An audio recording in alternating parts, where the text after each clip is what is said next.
Welcome back, ladies and weebers, to the channel of Doge, where today I'm covering the new hero JUNO, or at least giving my first impressions. So, I want to open with this. I really tried my best to get decent gameplay with this character, but I'm not going to lie. Quick play queues are hell right now. I don't know why this time specifically. They weren't that bad with Venture, and they weren't that bad with Malga, but for JUNO's trial, games quality has absolutely plummeted and taken a nosedive for me during this time. To the point where, if I'm completely honest, nothing to do with the character themselves, completely just how poorly made the games were. I actually really haven't been having fun during this trial, which is unfortunate, because I actually think the character we have here is... they might have struck gold here. Okay, so I'm gonna show my hand a bit here. There's gonna be a video coming out soon where I talk a lot about my problems with the game, and a big focus of that video will be the fact that I feel like, while DPS and tank design has gotten better in this game, and yes, that excludes Malga, there's a special reason why Malga ended up the way he is, we ignore Malga for the sake of this point, but aside from Malga, I think that DPS and tank design has gotten way better in this game, meanwhile support design has gotten significantly worse. I look at the supports that have been added to this game post-launch, and I don't see good, you know? I think when you look at the support roster, it's kind of depressing to think that there's probably only two characters near universally considered well-designed, and that would be Anna and Lucia. When it comes to the rest of the support roster, they're either controversial, or they are just badly designed. Bap is absolutely terribly designed. Kiriko is quite possibly the worst designed character in this entire game. Brigitte was terribly designed on launch, and I would argue that she's honestly pretty well designed now in Overwatch 2 without her shield bash stun, but unfortunately she still carries the stigma of Overwatch 1 around her. Moira is... Moira, you know? And when you look at the supports actually added post-Overwatch 2's launch, you see Lifeweaver, a support where I feel like there was initially a decent idea, but they just completely failed to capitalize on the vision and ended up creating an absolute mess of a heal bot that doesn't really take advantage of any of his special skills.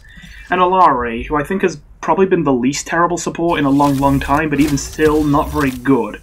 Mostly because of the fact that I find it a really huge design concern that 90% of your value on Alari is literally just placing a healing pylon. Like, healing pylon laps your healing over multiple times every single time you play Alari. So yeah, to put it lightly, we don't have a good track record so far when it comes to support design in this game. And for that reason, I really was terrified that that's why this game's gonna never get better, because we're just gonna keep adding problem supports to the game that realistically are either never gonna be fixed, or if they finally get reworked to get fixed, it'll be years from now, by which point they'll just have added even more supports to the game that have their own problems, which just continue to make things worse. The only way that I could get out of my Doomer spiral was to see them make a good support. A well-designed, skill-testing, fun support. And I was really praying that JUNO would be that. And I was really worried, because although I couldn't see any reason why she wouldn't be, it just felt like there's no way, right? They have just done such a terrible job with supports recently that I just felt like, even though I don't know how they fucked this one up, they're gonna fuck it up, aren't they? But I'm not gonna lie, for as pessimistic as I have been, I think this character is, for the most part, a success. The only reason I add for the most part is because, well, popular opinion at the moment seems to be that this character is underpowered in their current state. They feel very underwhelming. And I'll say this. I think that's fine. You know, they'll change her, they'll fix her, blah blah blah. It's how they fix her I'm worried about. Because if the way they go about quote-unquote fixing her is not very good, we could have another Lifeweaver on our hands. Another problem support that we really need to rework, but instead we just keep slapping more numbers on until it fixes them. Now, I say that, I personally think that's unlikely. I think we are in the clear with this character. Because while Lifeweaver's got a problem where he has no way to grant proactive value to the team, and so the way you fix him is a rework that lets him somehow contribute to the team without having to react to things, you know, just start doing something good for the team without something bad having to happen to them first, like Life Grip requires and things like that. That's what Lifeweaver needs, and that's difficult. That requires a rework.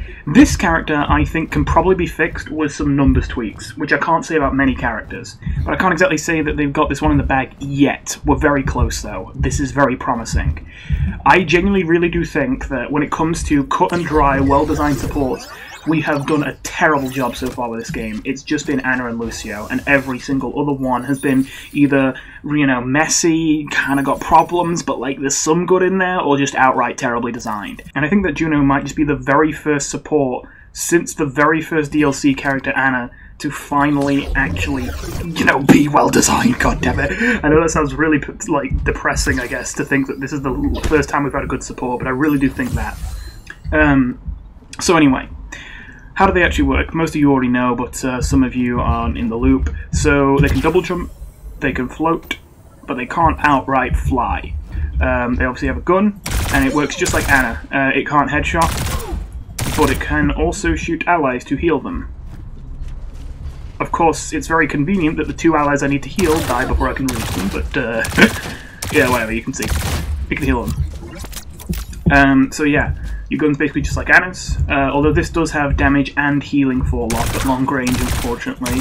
It's quite a downside. They've got this sort of float mechanic with a dash attached to it, where, there you go. Anyway, yeah, so you can't fall, like, at all. You don't just fall slower, you just don't fall at all while using that. And it helps you move around. You can only go sideways while using it. The only way you can go up is to burn your double jump.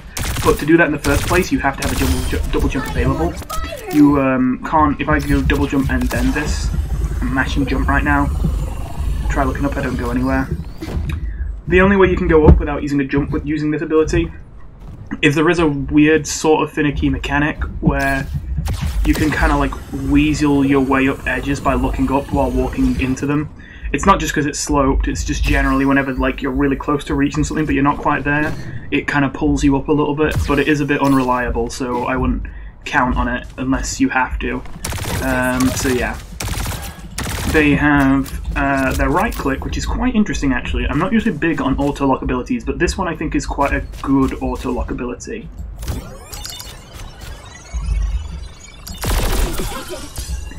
So it hits both allies and enemies, and it doesn't do a lot of damage or a lot of healing, but it can lock on to an infinite amount of people. The only limit is the amount of people that you can get in your sight simultaneously with it. The further away they are, the longer it takes for them to lock on.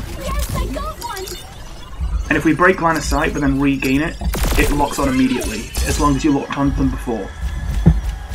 So yeah, this is a really cool ability. I have said in the past that I'm not big in aim on this game and I'm much more about like strategy, but I will say that I think that there's a sweet spot, and I think Anna is that sweet spot where there's a lot of forgiveness on your bullets as Anna. You know, you can miss by quite a bit and it can still count as a heal. The hitbox for your healing bullets as Anna are huge compared to your damaging bullets, and I quite like that. To the point where I feel like it's not insanely mechanically demanding to heal on Anna, but like it's enough that you actually have to think about it. Whereas I kind of don't like how we kind of adopted for most of the supports this idea that you just shouldn't have to aim at all, you know, to heal. Like I don't mind making it not that hard to aim healing on supports, that's fine by me. I just don't like when it's like, we'll have 0 requirement to aim on supports, you know? I think, to be fair, I might be inconsistent on that. In the past, I might have advocated for no aim supports, but I think now that we've seen where that goes, I think I can agree that having aim on supports, as long as it's just a mild requirement, I think is good, so I'm glad with that. But the reason why I like this auto-lock, even though it does auto-aim, is because it kind of still requires aim in a weird way, where, like, it's really... this is not a worthwhile cooldown if you don't get loads of targets with it. But it's actually really difficult to quote-unquote aim yourself so that you get multiple targets on screen at once, especially considering it takes time to lock on and you don't want to lose your target because you get behind a wall. So honestly, I think this is actually a really well-designed, unique ability that takes a very different skill set than most other abilities in this game, and I really appreciate that. And of course, they have probably the most notable part of their kit, the Hyper Ring. This is a ring that grants Lucio speed. However, there's a catch. It just ran out. The ring only grants a speed boost for 2 seconds, if I'm not mistaken. Now in fairness, you can keep refreshing that speed boost by sticking around the ring and walking back into it and out of it. Then it lasts a lot longer, but if I walk away from it, and it's out, it does not last very long at all. And that might not be so bad if it wasn't a very long cooldown, but it's a 16-second cooldown. For comparison, Suzu is a cooldown that regularly shuts down entire ultimates that can team kill, and yet it's only 15 seconds. Which in fairness partially is because Suzu is stupid, but I mean, you know, also this ability is maybe a little bit high on the cooldown. And lastly, there is her ultimate. Thank you for disconnecting me. Okay, right, yeah. This is just a big healing AoE that also grants Mercy damage boost and slowly moves forward. So, a lot of people have said they thought the ult is underwhelming, but I think the problem is less that it's underwhelming, and more that it's a bit unintuitive and it isn't clear how it's helping you. You don't really get much of an indication when the damage boost is helping, when it probably is helping a lot. And as well as that, the heal AoE, a lot of people use it for the damage boost, and I don't blame them because that's the more interesting part, but I hate to say it because I see more and more support ults just becoming big heal ball. But I think that's the one thing I don't like about this ult, is it feels like the healing boost is way more impactful than the damage boost with this ult. Honestly, I'm not gonna lie, I use this to heal or bail myself out when I'm about to die way more than I use it for the damage boost. Though in fairness, that could also be because the games I've had with this character have gone so terribly. Again, nothing to do with the character, literally just like matchmaking right now is a bit... ugh, you know, everyone's being very...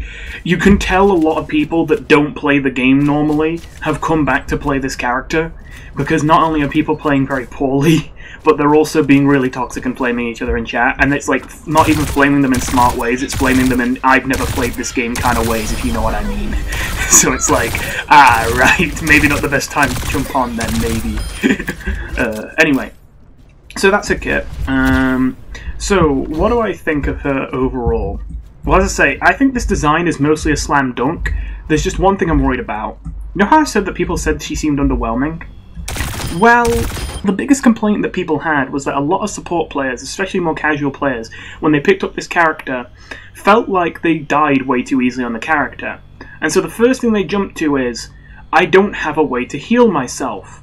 I need something so that when I get jumped, I don't just die. And here's the thing, though. This is what I mean by, like, I'm worried. Even though I think it's more likely than not this goes in a good direction, I'm worried that we might go in a bad direction. The bad direction I see is they give in to those, you know, complaints that, oh, I died too easily on this support, you know?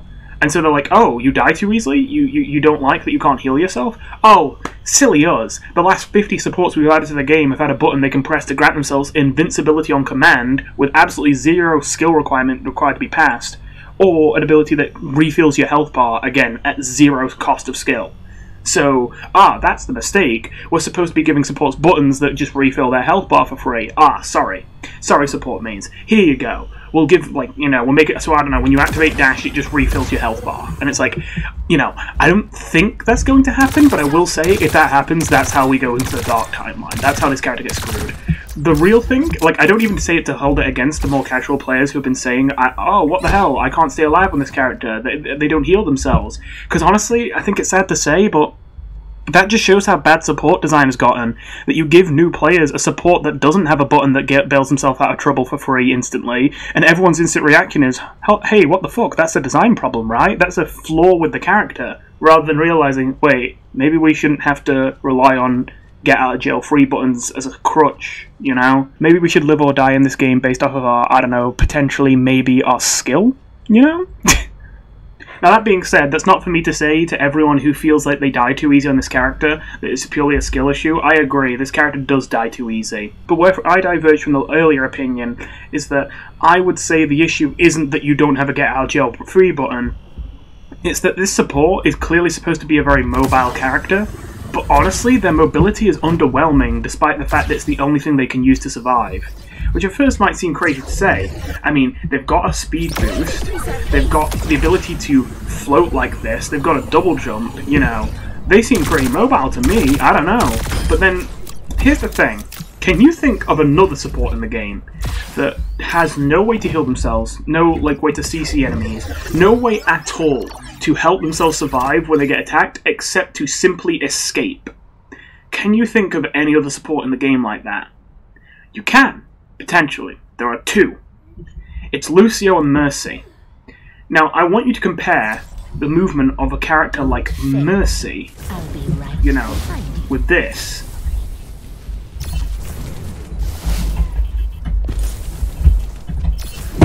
And then compare that with someone like Lucio, which, to be fair, I don't know how good the practice range is going to be for wall riding, but here we go. Not to mention, Lucio doesn't even really need to use his cooldown. Yeah, no, I'm doing a terrible job of this, but oh well. Yeah, I don't have anywhere that's really good to, like, the practice range is a little bit cramped. I don't know the rollouts here, but you know how fast Lucio can go. And then you go look at Space Ranger, and it's like, okay, I'm going to go as fast as physically possible on this character right now. Okay, are you ready? Here we go.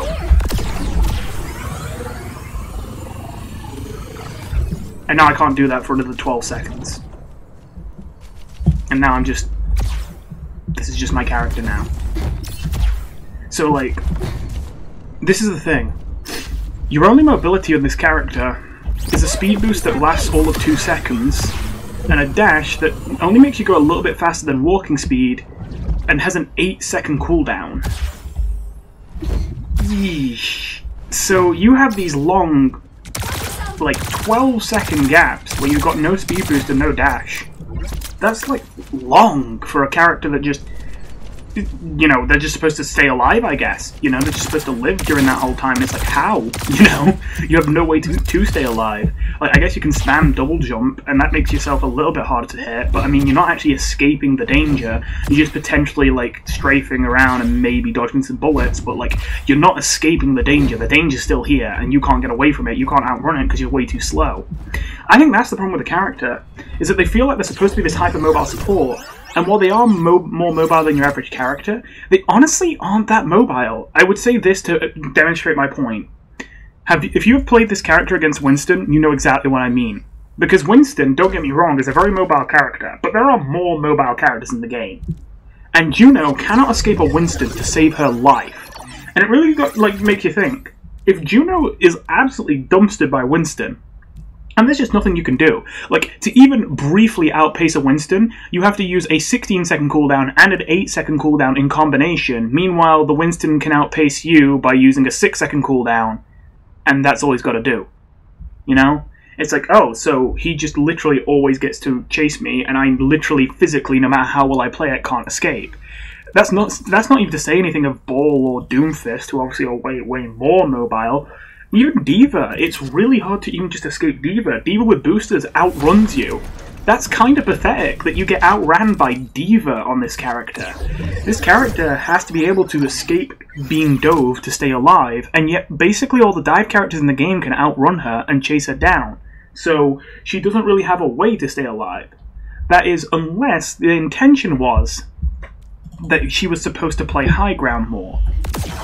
Which I could see. She has, you know, a lot of height gaining tools, and a lot of her tools reward her for having the high ground as well. Like, for example, the best way to use the auto lock-on feature typically is to get really high up, use the float so you get to hold yourself in the air, and then boom, you get a massive sight line, and boom, loads of targets, there you go, perfect. So, like, a lot of this character's kit seems like it's incentivizing you to take real high ground, like go really high up, and just stay out of people's effective range. Now, I don't have a problem with that in theory, but in practice, I have to ask you, if we are supposed to be that high up, why did you give this character damage fall-off this bad? And again, they have the same fall-off on their healing. Like, if we're supposed to play it at range and play it safe with JUNO, then why the hell are they so terrible at range, you know? That's really not very impressive. So, ultimately, I think this is actually my only design concern with this character, which is, by the way, nowhere near the level of other supports right now. It's still not a very big concern, but it is still a concern. And that is, I look at this character and I want to ask, what did you think we were going to do with this character? You know? Because, like, they seem to really be hyped around the idea that this is the first support, aside from Lucio, to grant speed boosts. They forget that Kitsune Rush does that, but we'll just sweep that one under the rug. But they, you know, they were saying about how, you know, oh, another speed support, cool. And obviously, this is like a cooldown, not an ultimate, so it's obviously much more functional as a speed support. That makes sense and all that, but, like, here's the thing. If you want speed, do you, like, throw Lucio out, you know? Like, is that the expectation the devs had, that JUNO would be the Lucio replacement? Probably not. But then, if Juno's not going to replace Lucio, what did they think Juno was going to be used for? You know? And it's like, okay, well, if Juno isn't going to replace Lucio, maybe you run both of them together because you want double speed. Well, maybe, but I'm not going to lie, I feel like that would only be worth it with Reinhardt and maybe Zarya.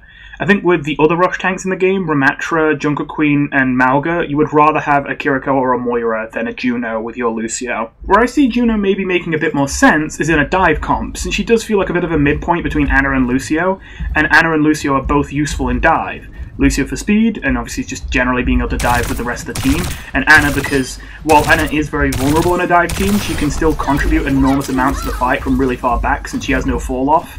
And obviously, characters like Winston and Ball, well, Ball doesn't technically need a lot of healing, but he certainly benefits a lot from Ana's healing, and Winston especially definitely needs an Ana to be effective. So yeah, I could see, like, I feel like the best, most valid use for this character at the moment is, I feel like they're probably supposed to be the dive version of a speed character. Because while Lucio makes sense in dive, he does have some drawbacks. Like, Lucio and Ana can work together, but it's a little bit rough, you know? Especially because they want to be playing at very different positions, but for the Lucio to ever help heal for the Ana, if they're in trouble, they need to boot people away, and they need to give Ana speed, which requires them to be really close to the Ana. So, it's not like you can't overcome some of that with skill, but generally it is kind of rough to play Lucio Ana, even though it can be an extremely powerful comp if you play it well. Whereas with Juno, you would actually want to play with your Ana a lot more. And so I could see Juno being like, you know, essentially, like, they realize that any kind of rush comp would rather keep their Lucio, because I really do think, if you're a Reinhardt, you saw how short-lived and how long you have to wait to get the speed boost back on Juno. If you're a Reinhardt, you're not complaining about getting a Juno, but you would rather have a Lucio, wouldn't you? Same goes for Zarya, same goes for Ramatra, but yeah, every rush tank in the game would rather have Lucio than Juno. So that's what I thought made sense, that Juno is the speed character for dive, rather than the speed character for rush. So, comps that want to run people like Winston, Wrecking Ball, Doomfist, or D.Va might forego their Lucio to instead run a Juno with an Ana. And I think that makes a lot of sense. But the thing is, if that's the case, there's some issues, I think. She can't really dive with the team, because she's not fast enough to keep up with her own dive teammates. Like, again, she's just not that fast. And on top of that, she's too frail to stick around in the fight too long. So, and again, because her mobility is lacking. So the fact that she lacks mobility really hurts her, and it makes it feel like you're supposed to play her further back. But if you're supposed to play her further back, then why is the speed ring that short range? You know? It's like, oh, so I'm supposed to give my dive teammates speed boosts, but I can't keep up with them. I put myself at death's door if I actually follow them in there, and then on top of that, I don't even have the range to heal damage or give them speed boosts if I'm going to play back where Ana is. Because Ana doesn't have to worry about damage fall off, but I do. You can see why, like, I feel like the main thing I want to ask about this character is, what did you think we were going to use them for? And again, it's not even like, oh, she's a useless character. I don't think she's completely useless. I just feel like she's trying so hard to be a bit of everything, she's ended up kind of failing at being anything, if you know what I mean. You know, it's like, okay, so she's kind of a ranged character because she really likes having high ground. Her kit really incentivizes having high ground. She's got, like, the auto-lock ability. She's got, a hit scan weapon that always shoots exactly where you point it. You know, she's kind of built like Ana, but then, oh, right, they gave her this awful damage and healing fall off, so actually she's not very good at range. Okay, well, maybe then you're supposed to play her with the team, but if you play her up close with the team, well, actually, she's not all that effective up close, and she's really vulnerable, and it's like, okay, well, maybe she's supposed to just dip in and out really quick, because she's got crazy mobility, but honestly, she doesn't even have that great mobility, and it just kind of feels like, I'm not saying that an all-rounded support is a bad idea. I actually think, if anything, we need more well-rounded characters in this game. I feel like we get some really bad characters when we try and make caricatures that are only good at one thing, and if that one thing isn't the thing the team wants, then everyone's fucked, you know?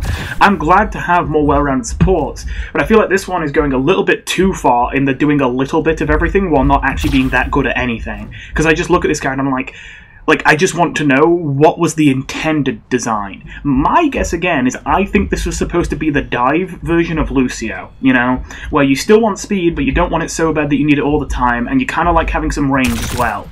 That's what I think Juno should be, and that's what I get the impression she's supposed to be. But I don't know, honestly. Again, the way she's come out is so weird and confused that I genuinely can't tell what the devs initially intended for her. Especially because, I'm not gonna lie, I think maybe they did think she would replace Lucio in Rush, because otherwise why would this be so short-ranged? Not to mention her ult as well as her speed ring, you know, hyper ring, really encourages death ball comps, as in like Rush comps where you just run 5 people in a massive like ball of 5 and run right down mid. You know, I feel like a lot of abilities, even an auto lock, honestly, really benefit from just having everyone clumped up in a big ball of 5, running it down mid. But the thing is, again, I think if you're running that kind of comp and you run JUNO, not only is Lucio better, but on top of that, JUNO, I feel, is just going to get picked first every time and she can't do anything about it. And even if you did upgrade her mobility to fix that, then she would just have to split from the team and lose all her synergy to survive, because she couldn't stand and fight with a team. Like, you see the problem here? It just feels a little bit like, so where are we going? And again, I am hoping the direction is, this is like Anna, but like not as strong, but you get some speed on the side so that she's good with dive. I'm hoping that's what they were going for this character, and they're going to give her some buffs to make her more fit that archetype. But again, it's a bit all over the place, because the only thing I can say for certain about this character is I guess you definitely don't want him in poke, since poke doesn't want speed. But even that I can't see with complete certainty, because poke often does kind of create fortresses on high ground and all that, and this character very much does feel like the most, you know, I guess, safe to play and the least made of paper, when you're nice and high up and you're able to just fly around and float in the sky where no one can reach you. But to do that in the first place requires that you have high ground in the first place. And if you're Rush, you're usually running around on low ground, and if you're dive, you can get high ground, but like most dive characters get it for free, and then they drop out off high ground and they get back on and they drop off. You know, they're constantly going between high ground instead of camping on it. Whereas this character just can't get back onto and off of high ground fast enough, in my opinion. If they get high ground, they kind of want to camp on it. So, like, again, this is what I mean. It's like, it feels like she's not built for any team. It feels like she wants to play kind of like a poke team. She wants to keep herself alive, but then what she actually benefits is a dive team, but then a lot of her abilities don't reach far enough to actually help from the back as a dive team, but she can't get in the front either, so then she should be used in a Rush team, question mark? You know, it's so all over the place. All that being said, it's still a good character design. I think this character is going to have tons of skill expression. I'm impressed so far. I really do think there's a lot of hope with this character, you know? I really was worried that every single goddamn support they were going to make for the rest of time was going to be another Kiri, another Lifeweaver, another Alari, another just, okay, here's a support that does this one wacky thing we won't consider the consequences of and how it will negatively affect the game. Then we're going to realize that they need help, so instead of actually figuring out a way that they might take skill to live or die, we're just going to give them 5 separate get-out-of-jail-free cards. There you go, there's the character. You know, I was really worried that every next support was going to be like that. This feels like the first support in a long time where I can confidently say I don't think you will, like, experience success on this character if you don't know how to play them. I think this character will require skill, and I think it will separate the good players from the bad players. The problem is, right now, again, I just don't know what really wants JUNO. Like, again, just with how weak she is right now, at least that seems to be the general consensus. With how weak she is right now, I could see maybe Anna JUNO being a decent dive comp, and I could see Lucio JUNO being good for Reinhardt and maybe Zarya. But other than that, you know, I don't think so. Again, the speed is so... I think this is the last thing I want to say. I feel like, why are the cooldowns this long on everything is a big thing I want to say. Like, okay, the dash... I want to remind you, Moira Fade is a 6-second cooldown, okay? That, honestly, is not faster than Moira Fade, and doesn't give invincibility frames like Moira Fade. And it's an 8-second cooldown. It's like, huh, that's longer than Fade. And that's the shortest cooldown you have. Then you have, you know, this, and just, okay, just a minute. I believe that is... Yeah, that's 50 damage. So, if that's doing 50 damage, oh, or maybe 60? I don't know, 50 or 60, somewhere around there. If that's doing 50 or 60 damage, I know you can get multiple targets, but 50 or 60 damage for each hit of this ability is kind of pitiful considering it's a 10-second cooldown. That's a long time to wait for an ability that only does like 50 damage. That's kind of pathetic, again, honestly. And then again, you see the speed ring, it's like, again, it lasts 2 seconds, and then it's gone for 16. yeah, you get the point. I feel like the whole kit just feels like, why does it have this much downtime, you know? Actually, I was about to make some suggestions, but I just had an idea. I was going to say just generally, I think every cooldown she has should be reduced down a bit. I was going to say the dash should go down to 6, the ring should probably go down to 12, and the auto lock should go down to 8. But honestly, I'm realizing that what might be better than that is to keep the seconds that you require to get your dash back at 8, but give you 2 charges of dash. I think that would be better, to give it 2 different charges, because then that would actually be making this character relatively mobile. And as well as that, I'd like them to make it so that while you're in your dash, okay, I want to say, I get why they made it so you can't go upwards with dash without burning a double jump, and it doesn't refresh your double jump either. I get why they did that, and I think that was smart, because the one way this character could have been a train wreck is if they really were just Farah but a support, you know? If they would just camp in the sky and that was their get out of jail free card. Instead of their get out of jail free being what everyone else has, where they just, you know, hit a button to refill their health bar, JUNO's would just be, I'm literally in the sky, good fucking luck, you know, trying to hit me. I'm glad that that's not what we have, but I have to say, she, if anything, is on the ground a little bit too much, just a teensy bit. Again, I know they're playing with fire here, so I understand why they're playing it careful. But I think they should just make it so that if you look up while doing this, you go very slightly diagonally up. And the same for looking down, you go very slightly diagonally down. I think they should do that personally. That's probably what I would suggest. I also think that I see why they give her fall off, but I think that the fall off should be severely reduced. Like this is pathetic. I think the fall off should at most halve her damage and healing. I don't know how much this is off the top of my head, but it's definitely more than half.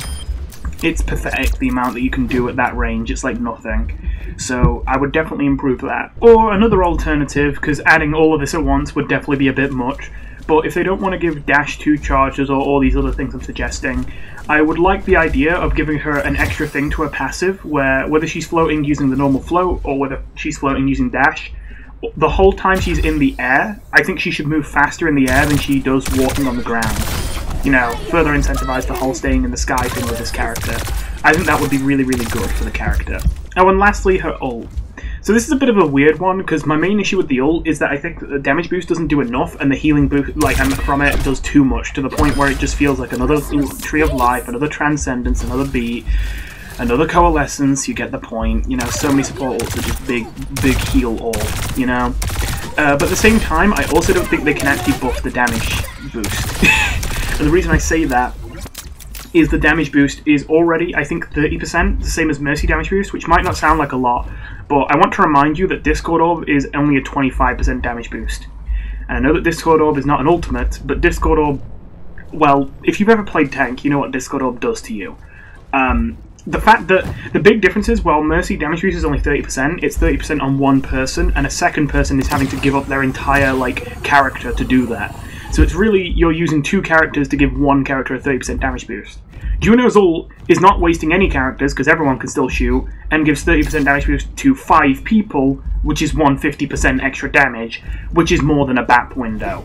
So, yeah. That hopefully puts things in perspective. It's a ludicrous damage boost. If you can actually use it on your whole team, that is. Obviously, if you can't, not so much. So that's why I don't think they can buff the damage boost. So how do they fix the ult? Well, first of all, I think it's weird that it doesn't damage enemies. I'm not asking for it to nuke enemies, but I would like it to at least deal some damage over time if the enemies are in the AoE. It feels weird that it does nothing to them. You know, it is a big fucking space laser. You probably would have thought it would do something to the enemies. And the other thing I want to say is, I feel like they should make it so that the AoE for this ult is a little bit larger. Because that's actually not very big for an ultimate. Like, I'm not in it right now. I'm in it now. That is the edge of the ultimate. And it, you know, you gotta remember, like, if you're in with your team, you're at risk of dying. It's really hard to use this on your team, and like everyone gets in the ult and everyone uses it, you know? I feel like they could increase the AoE size a bit, and they could give it a small damage over time to enemies. It doesn't even have to be that big, but just so you can do something to enemies with it. It just feels weird that it does nothing. As I say, I would have liked to have gotten some better gameplay to show you this character, but as you've been seeing in the corner this whole time, my games that I've been getting when I've been queuing support to try and get this character have been fucking awful. I've just had constantly negative DPS and tanks every single game. every single game is practically me just waiting for people to respawn non-stop, you know? I got some slightly better games today, but today's the last day, so this was my last chance. It's been rough trying to get decent footage of this character. I don't know what it is with this trial specifically, but it genuinely made the game just miserable. I'm not gonna lie, I'm kind of glad I'm done with this video, you know. I'm excited to play this character when they come out for real, especially because they'll probably get some buffs, you know, they'll probably get some buffs to their mobility, and I think they'll be a blast to play, and I really think that I might stick with this character, hopefully. But that being said, oh my god, yeah, it was a miserable experience trying to find games on this character. That being said, thank you for watching, and I'll see you in the next one. Goodbye.